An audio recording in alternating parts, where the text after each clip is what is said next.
നമസ്കാരം. പ്രധാന വാർത്തകൾ.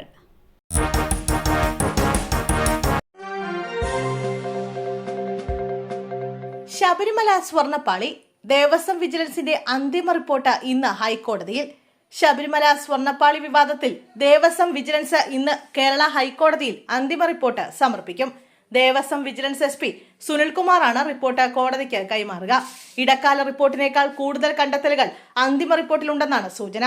ഉദ്യോഗസ്ഥ വീഴ്ച സംബന്ധിച്ച റിപ്പോർട്ടിൽ പരാമർശമുണ്ടെന്നും റിപ്പോർട്ടുകളുണ്ട്. വാണിയംകുളത്തെ ക്രൂരമർദ്ദനം. ഡിവൈഎഫ്ഐ നേതാക്കൾ ആക്രമിച്ച വിനേഷിന്റെ നില ഗുരുതരമായി തുടരുന്നു.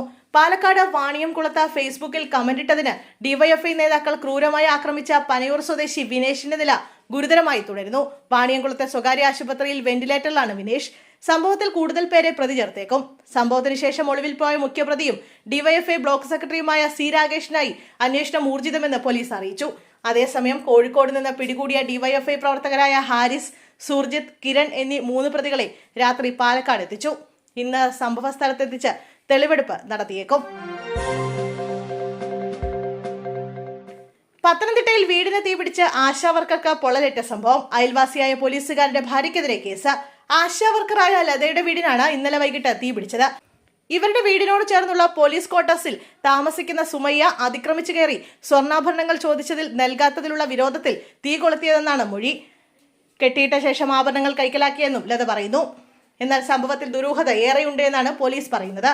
വിശദമായ പരിശോധനയ്ക്കായി സുമയ്യ താമസിക്കുന്ന പോലീസ് ക്വാർട്ടേഴ്സും ലതയുടെ വീടും സീൽ ചെയ്തിട്ടുണ്ട്. ഫോറൻസിക് പരിശോധന നടത്തിയ ശേഷം കേസിൽ വ്യക്തത വരുത്തുമെന്നും പോലീസ് അറിയിച്ചു. ആഡംബര കാർ വാങ്ങി നൽകിയില്ല. മകൻ അച്ഛനെ ആക്രമിച്ചു. മകനെ തിരിച്ചാക്രമിച്ച അച്ഛൻ. തിരുവനന്തപുരത്ത് ആഡംബര കാറിന് വേണ്ടി അച്ഛനെ മകൻ ആക്രമിച്ചു. പ്രകോപിതനായ അച്ഛൻ മകനെ കമ്പിപ്പാര കൊണ്ട് തിരിച്ചാക്രമിച്ചു. ആക്രമണത്തിൽ മകന്റെ തലയ്ക്ക് ഗുരുതരമായി പരിക്കേറ്റു. സംഭവത്തിൽ വഞ്ചിയൂർ പോലീസ് കേസെടുത്തു. തിരുവനന്തപുരം വഞ്ചിയൂർ പോലീസ് സ്റ്റേഷൻ പരിധിയിലാണ് സംഭവം.